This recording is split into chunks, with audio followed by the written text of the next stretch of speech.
The dragon-blooded of the realm, also known as the terrestrial Exalted, led interesting lives. Their schooling, their marriages, even their retirements are all quite different from those of their mere human relatives. If they survive to old age, they can live to 300 or 400 years.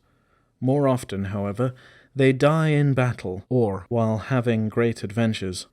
Dynastic terrestrial exalts often shout, "10,000 dragons conquer the world," before going into battle, and 8 generations of dragon-blooded have never faced any other types of Exalted in combat, except in vastly unequal fights, where 8 or 9 experienced and cunning dragon-bloods take down one newly exalted and naive solar, or at most a small pack of lunars. For most of the last 1,000 years, they have had no continuing rivalries or enmities other than with their own kind, and their whole culture and worldview is based on their sense of individual and collective supremacy. All of this is beginning to change, however, as both the world and the worldview of the dragon-blooded is crumbling around them. Childhood. Each child born into a dynast's family, and even the children of outcast parents, is treated from birth as though she might exalt. The Scarlet Dynasty tries to make sure that all of the dragon-blooded of the realm are born into one of the 11 great houses, even to the point of faking pregnancies so that illegitimate babies can appear to have dynastic mothers. Once a child is acknowledged as legitimate, the children are reared by wet nurses, governesses, and tutors, and they rarely see their parents except under formal circumstances. Their parents do love them, but preparing them for life among the dynasty is critically important.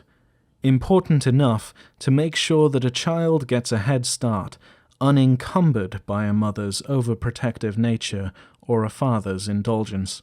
Boys and girls begin receiving tutoring and instructions of various kinds almost as soon as they can walk. Art, music, hunting, swordsmanship, dancing, riding, etiquette, calligraphy, languages. All these are suitable study for dynastic children. Their family members or colleagues of their parents will regularly stop in to see them and to teach them something, and their parents' rivals will stop by to test and challenge them. Their diets are carefully regulated, and there is much physical activity in their lives before they turn 10. Daily martial arts practice, long-distance running, wilderness survival, archery, and sailing. The mental regime is no less grueling, involving the study of at least one second language, a musical instrument, rhetoric, the tactics of classical board games such as Gateway, chess, and Go, and knowledge of the geography and cultures of the realm and the threshold alike. At the age of 10, dynastic children go away to a boarding school, supervised by the exalts, and leave this rigorous children behind for the really hard work.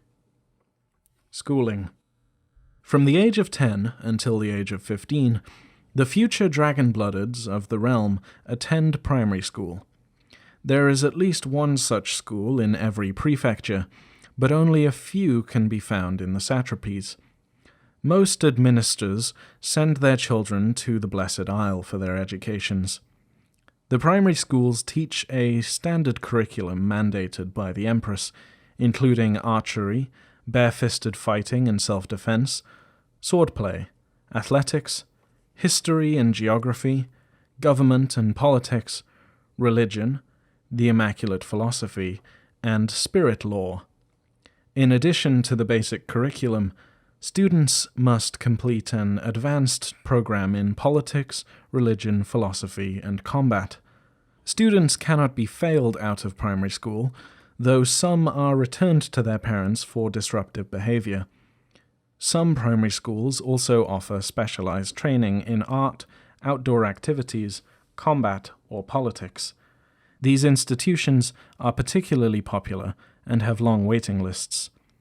There are 4 main secondary schools for the Exalted children of the dynasty, each supported by a sector of imperial society: the Cloister of Wisdom, run by the Immaculate Order; the House of Bells, which serves the Imperial Army and Navy as a military officers' school; the Spiral Academy, which supplies the bureaucracy with trained clerks and ministers; and the Heptagram, which teaches sorcery. By the time students enter secondary school, they are engaged in an intense rivalry with students of other houses. This rivalry takes many forms. Athletic competitions such as races and duels are common, but so is artistic and academic rivalry. Students are expected, even encouraged, to sabotage the potential achievements of students from rival houses, and to support the works of members of their own or allied houses.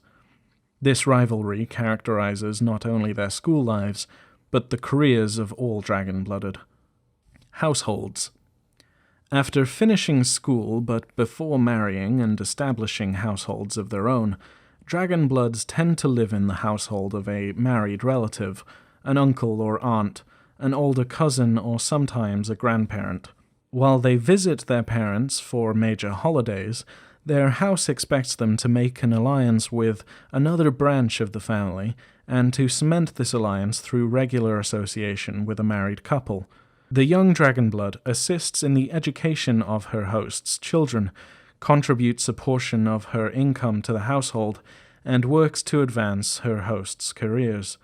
The household system works in part because each dynast receives a stipend from her house, which is paid out of a standard allowance to pay the houses of the Scarlet Dynasty from the imperial treasury. This stipend increases based on a number of factors, ranging from the importance of the office one holds in the realm, to the number of years one has been married, to the number of children that one has had who have exalted. For young, unmarried dragonbloods, just out of school, the stipend is insufficient to maintain an appropriate lifestyle. He often pays for his lodging with a relative, while spending most of his income on wardrobe, armor, and the household's entertainment. His relatives run the household with their stipend, using their junior boarders' rent money to supplement their slush funds for bribes and for the education of their children. Denizens of the Threshold view these sorts of family arrangements as insane, but the system works for the dragon-blooded of the realm, in part because their loyalties are usually to their house rather than to their own parents. Marriage. The dragon-blooded get betrothed early and marry late. Courtship often lasts years, if not decades. The leaders of the great houses arrange most marriages, and many betrothals are established specifically to gain economic or political advantage. Few dragonbloods get married for love, though some do fall in love with their selected spouses. As a result, having mistresses, lovers, party girls, boy toys, and concubines is almost expected. The realm's law does not allow for divorce in most cases, with only the failure to produce children being considered an appropriate ground for annulment. Pleasure. Perhaps 10,000 dragonbloods pledge their loyalty to the realm. Of these, perhaps 2/3 are on active duty at any given time, with an additional third in reserve. Yet, these numbers are deceiving. The dragonbloods on active duty, in fact, take numerous short vacations or seek adventure on a regular basis. They could be off participating in a wild hunt, visiting a favorite aunt, or going on a surreptitious diplomatic mission, or they could just be taking a hunting trip to the south, or a leisurely weekend with their spouses. Those terrestrial exalts in the reserve tend to be equally active. While they are not on official duty with a legion or a ministry, these dragonbloods tend to be engaged in serious work of their own. Some are involved in researching charms or new sorceries, or conducting archaeological digs at first-age sites. Some of them serve as teachers at their children's primary or secondary schools for a year or two, or serve similar duties at the school of a colleague's child to help cement an alliance. Many Dragonbloods participate in one of the three great endurance trials of the realm: the Periphery Race, held once every 10 years, in which contestants run the Great Coast Road around the entire Blessed Isle; the Circumnavigation, a quadriennial sailing circuit around the Blessed Isle; or the Pilgrimage, in which participants climb the Great Imperial Mountain in order to touch the summit of the elemental pole of Earth. The time spent training for the events is intense, and the terrestrial exiles tend to engage in other adventures along the way, using their training as cover for other activities. Nearly every Dragonblood has some sort of hobby that allows for competition, even if they don't go in for long-distance trials. Gateway is the realm's principal strategy game, but there are simpler games such as Dragon Draughts and Fireseed, Go, and chess, dances, choral performances, operas, solo and chamber music recitals, martial arts displays, calligraphy parties, and garden tours are all occasions for the Dragonblooded to show off their talents to their colleagues and to demean their rivals. The Dragonblooded tend to engage in sensual pleasures almost as much as they train for these sorts of amazing displays of physical and intellectual prowess. Sex, drugs, food, wine, and clothes are obsessed over almost as much as formal competitions. The Dragonblooded generally avoid the horrors of addiction to these sensual pleasures, though. Most of them learn the perils of addiction in early secondary school. Often, older students will invite them to try a drug, and then exploit their disorientation with a series of physical and mental attacks. The Dragonblooded might develop a taste for a certain sensual pleasure, but they can rarely be blackmailed with them.